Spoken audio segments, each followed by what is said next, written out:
السلام عليكم ورحمة الله وبركاته، ازيكم عاملين ايه؟ يا رب ان شاء الله تكونوا بخير وتكونوا في احسن حال دايما يا رب. معنا الفيديو النهاردة خزين رمضان، كل سنة وانتم طيبين، اللهم بلغنا رمضان اعواما عديدة وازمنة مديدة، اللهم امين. طبعًا الفيديو الغرض من الفيديو مش فيديو وخلاص، أو مش أنا باخزّن وأركن وعمّالة أحوّش لرمضان، لأ طبعًا، إحنا طبعًا عارفين إن إحنا يعني أي حد ممكن يقول هو شهر رمضان أكل وشرب كلّه طالع يتكلّم في أكل وشرب، لأ هو شهر رمضان شهر عبادة وشهر ونقرأ قرآن طبعًا كتير، يعني صوم وعبادة وقراءة قرآن طبعًا أكيد، بس طبعًا كده أولادِك صايمين، لازمًا إنِّك هتعملي لهم حاجة كويسة، حاجة حلوة ياكلوها. شهر رمضان مصاريفه كتيرة لإن جاي عليكِ العيد. جاي عليكِ لبس عيد كمان عايزة تجيبيه، عايزة تعملي لهم حاجة حلوة، تعملي لهم كحك أو هتشتريه زي أصحابهم، مش هينفع ابنِك يطلع مثلًا برّه ويلاقي صاحبه بياكل حلويات العيد كحك وبسكوت والحاجات دي كلها وأنتِ مش عاملة له، فكده لازمًا هتدبّري وتوفّري عشان تعملي. مصاريف رمضان كتيرة، مش هنقول عشان الأكل والشرب لأ، ده هي في كل حاجة. ولادِك صايمين طول النهار لازمًا ييجوا آخر النهار تكوني عاملة لهم حاجة كويسة ياكلوها، يقدروا يعوّضوا الصيام اللي هم صاموه، لإنهم دول مثلًا بيبقوا أطفال لو كانوا صغيرين، حتى لو كانوا كبار وبيشتغلوا هو شغال تعبان برضه عايز ييجي يلاقي لقمة حلوة. فدي الفكرة إن إحنا نقتصد طول السنة مش طول شهر يعني طول السنة، نقتصد في الموجود عندنا هتلاقي نفسِك في رمضان مرتاحة، إذا كان مصاريف برضه رمضان كتيرة هتجيبي لبس عيد أو لأولادِك لكل حاجة، لو هيتبقى معاكِ فلوس كل شهر ادخلي بيها جمعية بدل ما تجيبي لبس مثلًا هتجيبيه قسط والّا حاجة ويغلى عليكِ، لأ ادخلي جمعية وهاتي اللبس بتاعِك كل شهر هتدفعي مبلغ وقولي مثلًا أنا عايزة آخدها في رمضان، هاجيبي لبس لأولادِك هتكوني ارتحتِ كتير. ده يعني ده الهدف من الفيديو، إن إحنا بندبّر في الموجود طول السنة، هتيجي في شهر رمضان مش هتكوني مزنوقة، مش هتكوني أصلًا حتى وأنتِ بتصلّي أو بتقومي الليل أو بتقرأي قرآن ما تبقاش دماغِك مشغولة بحاجة تانية، إن أنا طَب النهارده هاجيب أكل إيه النهارده، طَب هاعمل كذا، لإن بتختلف كل واحدة عن التانية، في واحدة بتبقى ماسكة مصاريف البيت، هي عارفة إن المصاريف دي بالعافية هي اللي تمشّيها الشهر، فبتبقى مضطرة إن هي تضغط على نفسها أوي عشان تمشي آخر الشهر. في ناس تانية لأ، بتقول لجوزها هات وخلاص وما ليش دعوة، ي يستلف يجيب زي ما يجيب بأي طريقة مش مهم، لأ، ففلوس جوزِك دي أمانة هو ادّاها لِك إذا كان هو مدّيكِ أنتِ تمسكي المصروف، فده أمانة ادّاها لِك، فلازمًا تحافظي على الأمانة اللي جوزِك ادّاها لِك. دبّري في بيتِك بالموجود ومشّي علشان ما تحتاجيش لحد، عشان ما تقفيش على باب حد تقولي سلّفني، لو قُلت لأي حد ادّيني فلوس سَلَف هتتذلّي، أولادِك هيتذلّوا وجوزِك هيتذل، فطبعًا ما ينفعش، فلازمًا إحنا معانا الفلوس نقتصد من أولها. بس ده الهدف والله من الفيديو، فمش فكرة الفيديو إن أنا عايزة أطلع أتكلّم كتير علشان أطوّل الفيديو، لأ والله لأ، لإن أنا أصلًا في بداية ما قعدت لوحدي أنا الأول كنت قاعدة مع حماتي، في بداية ما قعدت لوحدي أنا ما كنتش عارفة أمشّي الشهر خالص.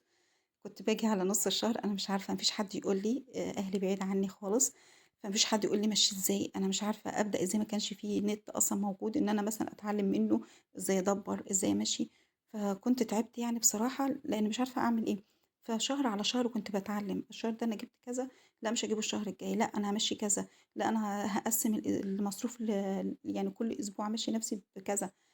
فاتعلمت الحمد لله ومشيت خلاص الدنيا بقت زي الفل، من غير أولادي ما يتذلوا لحد، من غير ما أقول يعني في واحدة ممكن تحب توفّر تقول لهم طب روحوا عند جدكم كلوا النهارده، أصحابهم يدّوهم حاجة في المدرسة عادي ياخدوها، لأ طبعًا، وبعدين الحديث عن النبي صلى الله عليه وسلم "ما عال من اقتصد." ما علا من اقتصد، يعني أي ما هتقتصدي عمرِك ما هتفتقري، اللي هتقتصد في الموجود عندها مش هتفتقر، بالعكس هيفضل عندها الخير في البيت، في ناس ممكن يقولوا هو إحنا ضامنين عمرنا؟ ماشي ما إحنا مش ضامنين عمرنا ما إحنا ما نفقرش البيت عشان لمّا نموت يبقى البيت ما فيهوش حاجة خالص، لأ أنتِ بتعمّري البيت لأولادِك برضه يبقى فيه الخير، حتى لو متِ برضه أنتِ هتاخدي أجر، يعني التدبير ده يا إما أو الاقتصاد اللي أنتِ بتعمليه ده يا إما بتاخدي عليه حسنات يا إما سيئات. لو أنتِ نيتِك إن أنتِ بتوفّري وتدبّري لجوزِك عشان جوزِك ما يتذلّش لحد ويقف على باب حد يقول له سلّفني، أو أولادِك يتذلّوا لحد، لأ أنا عايزة أولادي يعيشوا كويسين وياكلوا ويشربوا، وفي نفس الوقت لحد آخر الشهر كده إن هُم ما يحتاجوش لأي حد خالص.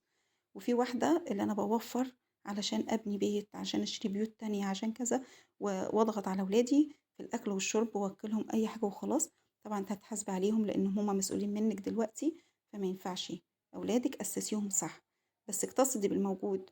في واحدة تقدر تجيب لأولادها أكل كتير غالي على قد ما بتقدر، في ناس ظروفها على القد، فأنتِ بتقتصدي بتاخدي الثواب والأجر بالاقتصاد اللي أنتِ بتعمليه ده، هو تعب على أي ست في إنها بتفضل تدبّر وكده، تعب والله ومجهود، بس أنتِ لمّا تفكّري إنِّك أنتِ هتاخدي الأجر من ربنا، هتبقي فرحانة وأنتِ بتعمليه. معلش طوّلت الفيديو عليكم ويالّا نشوف أنا عملت إيه ونشوف الفكرة اللي أنا باعملها، ويا رب إن شاء الله تفيدكم برضه بإذن الله. طبعًا الفلوس اللي أنا كنت مطلّعاها دي، أي فكة بتتبقى معايا مواصلات، جِبت خضار، جِبت أي حاجة اتبقِت، أنا بصراحة باركنها بعيد عن إيدي خالص، باطوّعها تحت البرطمانات مثلًا في برطمانات في الأدراج بارميها تحتيها. أنا قاصداها إن أنا عشان لمّا آجي مثلًا في أي وقت، باجي في أي وقت كده وأكون محتاجة مثلًا فلوس، باكون بارتّب الأدراج، بارتّب حاجات، ما كده هارتّبهم على طول، مش هنسيبهم فترة طويلة. فطبعًا لمّا بالاقيهم مش باخدهم، لو أنا مش محتاجاهم مش باخدهم، باحطهم في البرطمان اللي أنتم شفتوه ده، اللي هو البلاستيك. طبعًا في ناس هتقول لي: "ليه ما جبتيش حصّالة؟" أنا لو جِبت حصّالة يعني اللي هتجيب حصّالة مش هتهون عليها تفتحها، هتقول لِك: "لأ، طَب أنا هاجيبه وهاقول له يبقى لك فلوس." طَب ليه؟ أنا الفلوس معايا في البيت، ليه أقول لحد يبقى لك فلوس؟ لأ، أنا لمّا هاتزنق خالص بس أنا باقدر أمسك إيدي بقى، يعني لو أنا مش محتاجة الفلوس خلاص مش هاقرّب منهم، بامسك نَفْسي وباقدر أمشّي نَفْسي لحد آخر الشهر الحمد لله، وطبعًا اتعلّمت، يعني خلاص جرّبت مرّة ومرّة فاتعلّمت. دي دي موضوع الفلوس، فما حدّش يتريق عليَّ في اللي أنا باعمله، دي فكرة والله، وطبعًا كل واحدة عندها أفكار مختلفة، فدي الفكرة ونفعت معايا سنين كتير. بس طبعًا السنين اللي فاتت كنت باخزّن أكتر من كده. السنة دي طبعًا أنتم عارفين الأسعار رفعت، فطبعًا كل ما باجي أركن حاجة ممكن أحتاجها باخد حاجة تانية بدالها، فطبعًا بسبب يعني غلاء الأسعار يعني ما خزّنتش كتير زي الأول. كنت الأول شهر رمضان ده كان بييجي موجود حاجة رمضان وزيادة، موجود زكاة رمضان اللي هتطلّعوها، كان كل حاجة بتبقى موجودة عندي قبل شهر رمضان.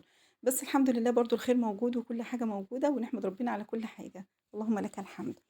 وبعدين يعني في برضه مثل كان بيتقال اللي هو التدبير نصف المعيشة، كل ما هتدبّري كل ما يعني ده نُص المعيشة اللي أنتِ عايشاها، إنما طبعًا لو تبذير وكده لأ طبعًا مش عايزين نكون من المبذرين يعني. هنا بقى إيه اللي أنا خزّنته، أنا هنا أي حاجة بتتبقى معايا باروح راكناها، يعني أنا مثلًا جِبت كيس نشا، ربع كيلو نشا، بافتح الدرج لمّا جيت لقيت عندي نشا، رُحت راكناه.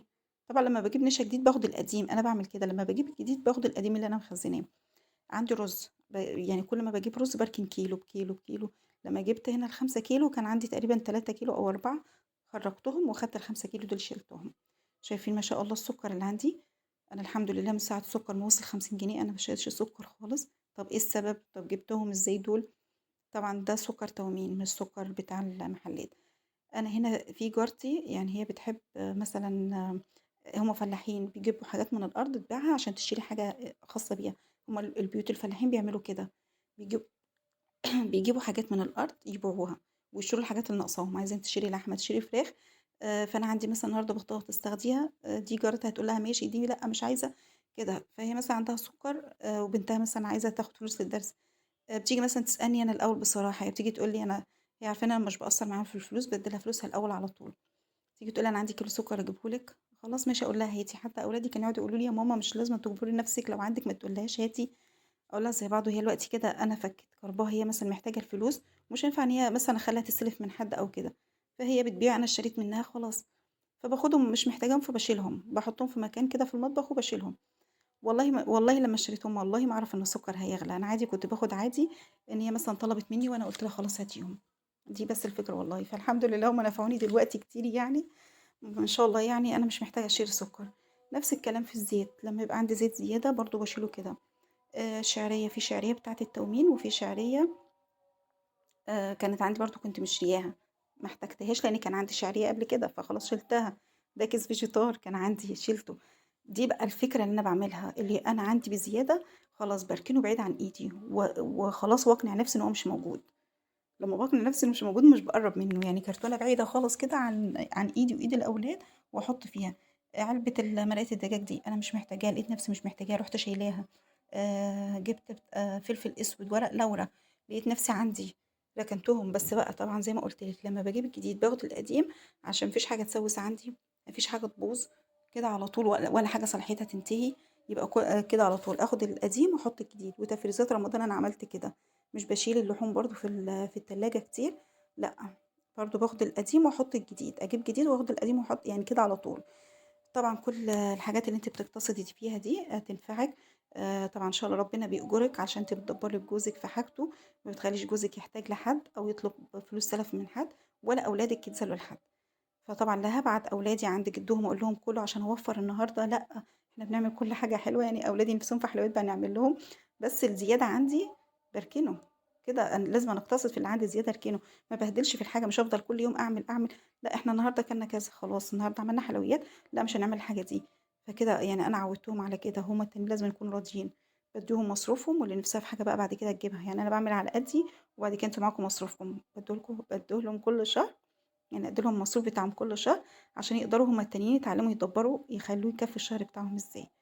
بس هي دي الفيديو بتاعي ودي الفكرة اللي أنا باعملها، فطبعًا في أفكار كتير وفي ناس كتير أفضل من كده وبتعمل حاجات أفضل من كده، بس أنا قُلت لكم فكرة على القد، على قد الإيد من غير ما أكلّف نفسي، من غير ما أروح أشتري كرتونة زيت ومش عارفة إيه يعني كتير وأتقِّل على نفسي، لأ أنا على قد ما باقدر، يعني في زبدة كنت مشترياها الشهر اللي فات، لقيت نفسي مش محتاجاها، الحمد لله ما قرّبتش منها لإن كان عندي زبدة قبل كده، ركنتها، أنا باجي على العيد وفي رمضان نكون محتاجين سمنة كتير وزبدة كتير، لأ، اللي زيادة عندي باركنه، بس هي دي الفكرة والله، وكل سنة وأنتم طيبين، ويا رب إن شاء الله أكون استفدتوا بأي معلومة من الفيديو، وما أكونش تقيلة عليكم، وما أكونش زهقتوا مني، مع ألف سلامة والسلام عليكم.